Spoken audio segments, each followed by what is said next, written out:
Within previous videos, you probably saw where we applied shift rules to different applications, be it you can apply shift rules globally to everyone who works on the point of sale system. You can also apply them to everyone within a specific job position or to individual employees. Now coming into employees, we come down to shift rules, and this is where we actually set up what those rules are for each one of the types of applications. First of all, we have description. Of course, you can make this any description you want, so it doesn't have to be pertaining to a job position. It could be for the entire establishment or whatever situation. Down below that, we have a couple of tabs within the general tab. The first one being break. So everything within here pertains to like coffee breaks and smoke breaks and stuff like that. So first of all, we have enable, in which case you can enable or disable the application of a break rule. Underneath that, is it a paid break? Okay, so if this is checked or unchecked, that will determine whether your time clock will pause on that or whether it will continue to run through during this break period and whether you'll be paid for it or not. Over to the right, we have break every, and it's in minutes. So within this, you clock into the system and this timer starts off. And when in this case, when it reaches 180 minutes, then the system will then indicate that you're due for a break. To the right of that, we have an alert before. So you will get an alert when you're on the point of sale system as much as 10 minutes before that break comes due, indicating that you have a break coming up.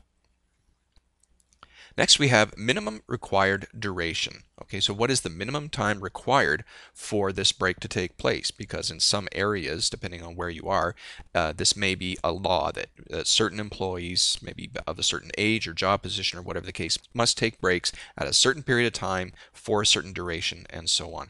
So within here, you can stipulate as far as the minimum time for it and the maximum time that you can allow for this break. Is a manager override required when employee exceeds the break time? So within this is a security setting. So if, for example, if the cashiers go past 30 minutes, then will the system require manager authorization for them to get back into the system or not?